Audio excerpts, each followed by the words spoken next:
Member for Bruce has the call. Thank you, Deputy Speaker. I don't think anyone in this place would disagree that unsustainable rising energy prices are a critical top-of-mind concern right across the nation, and that applies to both residents but also businesses, and gas and electricity. And of course the two are connected.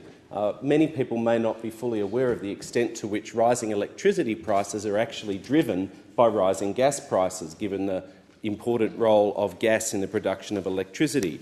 And Australia has seen its worst ever gas crisis in the last few years under the Turnbull government. Devastating pain for residential consumers, pensioners trying to heat their houses, families trying to make ends meet. And the government will tell us, no doubt, through this debate and elsewhere through the week that it's all Labor's fault somehow, but don't worry, it's all getting better.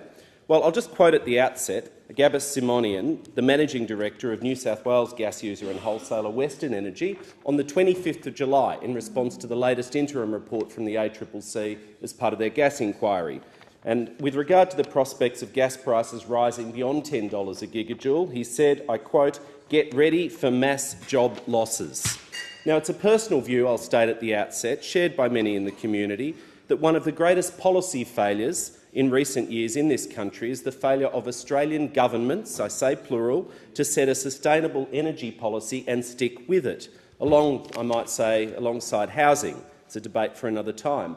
By sustainable, I don't just mean environmentally sustainable, but a set of long-term rules for the market, and we've been trying to settle this with the Liberal Party for over 10 years. Now, the number one reason for rising energy prices is policy uncertainty, and that is a government failure. We had the government elected on the promise to get rid of the carbon price, and somehow that was going to fix everything. Well, that was a lie, and Australians are on to that. Have prices gone down? Does anyone actually think that has caused prices to go down? No.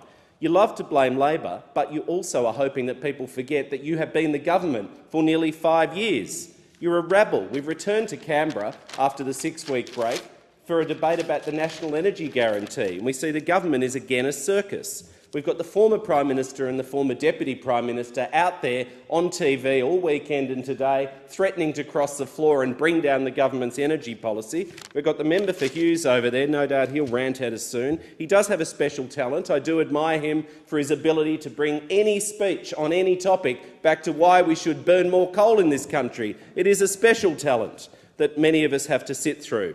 But I think we're up to policy number 4, number 5. It's almost one per year. We heard about the trilemma last year, the reliability, affordability, sustainability. Fair enough, we agree. We should be able to walk and chew gum and do all those three things at once. But the government has just given up. They're just trying now to get something through their party room, anything through their party room.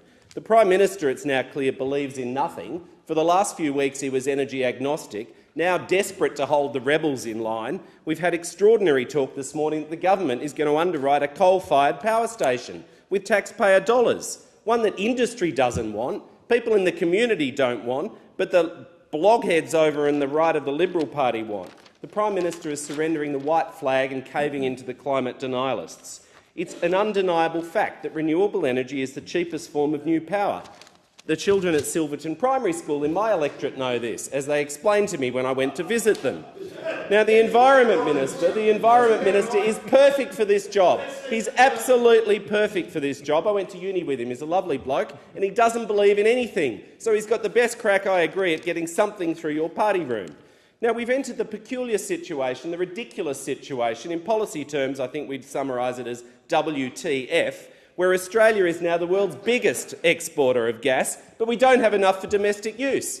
So the Prime Minister could have dealt with this last year. He had the option until November 2017 to pull the export trigger and put in place gas controls and stop this nonsense where we're selling all the gas to the rest of the world and we don't have enough for Australian business.